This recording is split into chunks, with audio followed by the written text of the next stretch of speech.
کا سیشن میں آغاز اس سے کر رہا ہوں کہ اگر آپ پھول نہیں بنتے تو آپ پھر کانٹا بن جاتے. یہ جملہ اشفاق احمد صاحب کا ہے. فائدہ مند کا مطلب ہے کہ ایسا انسان جو بغیر غرض کے فائدہ کر رہا ہے. اور فائدہ اگین کہہ رہا ہوں کسی بھی طرح کا ہو سکتا ہے. کھانا کھلانا بھی فائدہ ہو سکتا ہے. آپ کے مشکل وقت میں ساتھ کو کھڑا ہونے والا فائدہ مند ہو سکتا ہے. آپ کے لیے کوئی دعا کرنے والا فائدہ مند ہو سکتا ہے.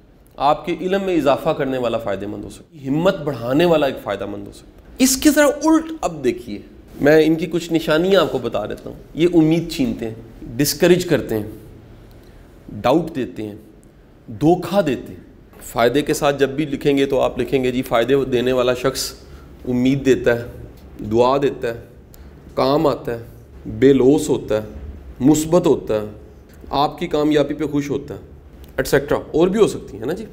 اور نقصان دینے والا امید چھینتا ہے, وقت ضائع کرتا ہے, مستقبل برباد کرتا ہے, دھوکہ دے دیتا ہے, اعتبار خراب کرتا ہے, ویل وشر نہیں ہوتا, آپ کے لیے منفی سوچتا ہے. اب یہ میں نے کچھ لکھا بھی, یعنی یہ بھی ساری خوبی نہیں, اس سے زیادہ ہو سکتی. بعض اوقات کسی نے آپ کو کوئی ایسی خیر دی ہوتی ہے آپ اس کو بیان ہی نہیں کر پاتے. یار میری زندگی میں کیا کمال کی خیر ایڈ کر دی. مثلا کسی نے آپ کو ایمان دے دی, کسی نے آپ کو آپ کا تعلق رب سے جوڑ دیا, یہ کتنی بڑی بات ہے. اچھا کسی نے آپ کا ایمان ہی چھین لیا, نقصان دہ ہو گیا نا جی. ٹھیک ہے جی. دنیا میں سب سے زیادہ نقصان دہ شخص پتہ ہے کون ہے؟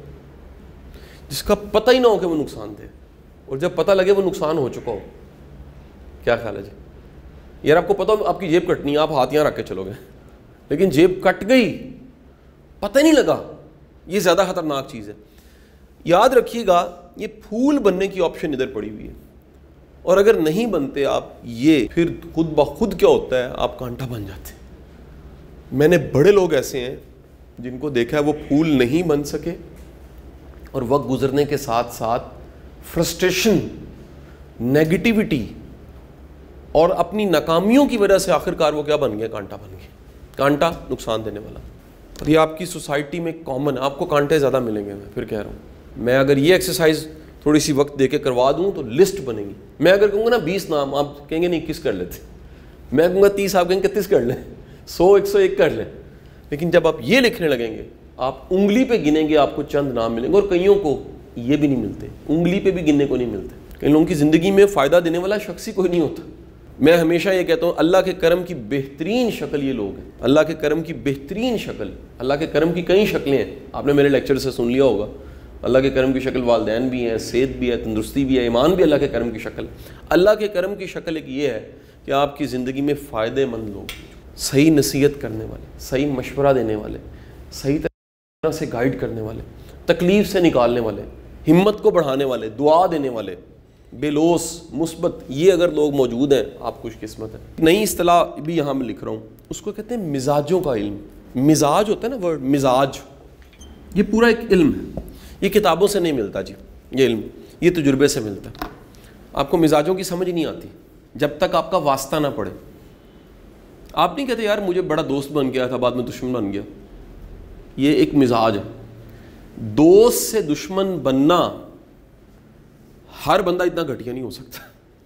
کیا بولا؟ یہ کلاس کا گھٹیا. کیا دوست بنا ہے؟ حضرت علی کرم اللہ وجہ کا قول ہے, وزڈم فل قول. وہ کہتے ہیں آپ کی زندگی کا بدترین دوست وہ ہے جو دوست بن کے دشمن بن جاتا ہے.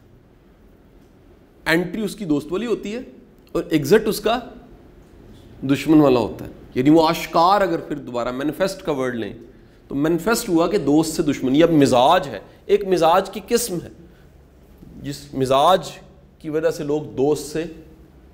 ایک بندہ ہے وہ بے لوث ہے, بے لوث, یہ مزاج ہے. ایک بے لوث ہونا ایک پورا مزاج ہے. ایک ہے شکی مزاج, وہ آپ کو اس کے کہیں نہ کہیں ایکٹ میں شک دکھے گا. ٹھیک ہے جی, ڈاؤٹ دکھے گا. کچھ لوگوں کا سیلف ڈاؤٹ بڑا ہوتا ہے, یہ بھی ایک مزاج ہے. سیلف ڈاؤٹ کیا ہوتا ہے؟ ان کو خود پہ یقین نہیں ہوتا. آپ کو ایسا کریکٹر کامن ملے گا ہمارے پاکستان میں ڈھیر ہے, جو تھوڑی دیر بعد کہے گا میں صحیح کام کر رہا ہوں, سر یہ میں نے صحیح کیا ہے, سر دیکھ لو, سر دیکھنا ہے, ٹھیک ہے. وہ بندے کا ایکچوئل پرابلم کیا ہے؟ اس کا سیلف ڈاؤٹ ہے. اس کو اپنے کام اور اپنے آپ پہ یقین نہیں. یہ علم ہے جی. یہ عموماً علم جو ہے یہ تجربے سے آتا ہے. ٹھیک ہے جی, بڑا زمانہ شناس ہے, بڑا دنیا شناس ہے, ان لوگوں کے پاس ہوتا ہے. یہ بڑے استاد جو لوگ ہوتے ہیں ان کے پاس بھی علم ہوتا ہے. ان کو مزاجوں کی فوراً سمجھ آ جاتی ہے. یہ چند لمحوں میں پورا بندہ ڈسکور کر لیتے ہیں, چند لمحوں میں. تجربہ اتنا ہوتا ہے. میں اس کی چھوٹی سی مثال اس لیے دے دوں. فرض کیجئے کہ ایک بندے نے اپنی شعوری زندگی میں 5 لاکھ لوگوں سے ملاقات کی ہے اور یہ باشعور انسان ہے, تو کیا ہوگا؟ ایک نیا اور سوال کرتا ہوں. ایک ڈاکٹر جس کے بال سفید ہو گئے, وہ روز 50 مریضوں کو ڈیل کرتا ہے اور زندگی کے 30 سال مزید گزار چکا ہے, اس کی عمر 50 سے اوپر جا چکی ہے, گرے ہیئر ہو چکے ہیں. اس کے سامنے جب مریض آ کے بات کرتا ہے تو کیا ہوتا ہے؟ پیچھے 30 سال کا تجربہ, 50 بندے ضرب 365 ضرب 30 کریں تو ہزاروں لاکھوں میں جواب آ رہا ہے. وہ جو ہزاروں لاکھوں کا جواب ہے, وہ جو تجربہ ہے, وہ MBBS کی ڈگری میں نہیں تھا, وہ ہاؤس جاب میں نہیں تھا, وہ کرنے سے اس کو ملا. اور جب مل گیا تو کیا ہوا جی؟ اس تجربے سے حاصل شدہ علم کا نام ہے وزڈم. وزڈم کیا ہوتا ہے؟ اس میں تجربہ ہوتا ہے اور پھر علم ہوتا ہے. بغیر تجربے کے علم نہیں ہوتا. ایک علم جو کتاب میں آپ نے پڑھا, بزنس ایسے کرتے ہیں, وہ علم ہے, انفارمیشن ہے, گوگل پہ پڑھی ہوئی. لیکن آپ کے تجربے میں سے گزرا ہے, اگر تجربے میں سے گزرا ہے تو وہ علم کیا کہلائے گا؟ وہ وزڈم کہلائے گا. تو اس کا 30 سال کا وزڈم اس کو کتنا قابل کر دیتا ہے؟ ذرا سنیے گا. 30 سال کا وزڈم اس کو اتنا قابل کرتا ہے کہ وہ جیسے مریض آ کے بات کرتا ہے, کہتا ہے ڈاکٹر صاحب مینوں لگتا ہے میرے پھیپھڑے خراب ہو گئے. وہ ایک دم دیکھ کے اسے پتہ لگتا ہے اس کو پتہ نہیں پھیپھڑے کہاں ہوتے ہیں. اس کی نان وربل, وربل لینگویج اور سارا وہ جو کچھ بیان کر رہا ہے وہ سننے کے بعد لکھنا شروع کر دیتا ہے. وہ کہتا ہے جی یہ پرابلم. اس میں کلاسیں ساری زندگی ہم نے پڑھائی ہیں. ہمیں اسٹوڈنٹ کا, سیکھنے والے کا مزاج کا, کوشچن ریز کرنے کو, شرارتی صحیح بندے کا لرنر ایٹیٹیوڈ 1 سیکنڈ کے اندر پتہ لگے. حق ایسے سکین ہوتی کلاس, کر کے پڑھا کے پتہ لگ گیا کہ یار کوئی کس طرح سے, ہمیں یہ پتہ لگتا ہے اس کو سمجھ کوئی نہیں آئی. اس بندے کو کوئی سمجھ نہیں آئی ابھی, ٹھیک ہے کہ نہیں. اس کو یہ بات سمجھ آئی, یہ آئی ہے, یہ نہیں, یہ نہیں آئی. کیوں نہیں آئی؟ جب یہ میں کہہ رہا تھا یہ تھا ہی نہیں یہاں پر. اٹینٹیوٹی بھی ایک چیز ہے جو پکڑی جاتی ہے, کتنے اٹینٹیو ہیں آپ. ٹھیک ہے جی, واپس آتا ہوں. مزاجوں کا علم اگر آپ کے پاس آئے تو آپ کو پتہ لگے گا یہ مزاج کیا ہے؟ فائدے مند مزاج. بڑے کم لوگ ہیں. فائدہ دینے کا مزاج. جیسے obvious ہے کہ میکڈونلڈ کا مزاج برگر ہے, دیسی فوڈ کا مزاج کڑھائی ہے. فائدے مند ہونا یہ ایک مزاج ہے. یہ کیا ہے؟ اسے آپ نیچر کہہ لیں, اسے آپ بیہیویئر کہہ لیں, اسے ایٹیچیوڈ کہہ لیں, اسے موڈ کہہ لیں. ایسا شخص جو سراپا نفع بخش, یہ ورڈ کتنا اچھا ہے, سراپا, یعنی اس سے کسی جڑے کو فائدہ ہی ہو. کو بڑے تھوڑے لوگ ایسے ملیں گے. سراپا نقصان دینے والا یہ زیادہ ہے. یہ کہیں نہ کہیں آپ کو یہ ان میں سے کچھ نہ کچھ ڈیمیج کریں گے. ٹھیک ہے, نقصان دینا زیادہ ہے, سماج میں فائدہ دینا. اب میں نے آج جملہ آغاز میں کیا بولا تھا؟ اگر آپ پھول نہیں بنتے تو آپ کیا بن جاتے ہیں؟ سر یہ انتخاب آپ کر لیں آج زندگی کا, یہ بننا ہے. اگر یہ نہ بنے تو یہ بن جائیں گے کانٹا. ایک ہی طریقہ ہے کہ آپ کا یہ مضبوطی کے ساتھ یہ فیصلہ کہ میں نے پھول بننا ہے, یہ میرا ٹارگٹ ہے لائف کا. پھول کا مطلب فائدے مند انسان, خیر دینے والا انسان.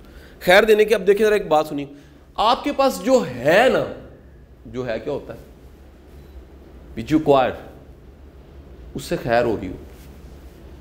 اب میرا سوال ہے کہ انسان کے پاس کیا کچھ ہو سکتا ہے بتائیں؟ اختیار, طاقت, عہدہ, علم, عزت, پیسہ, شعور, وزڈم, ایمان.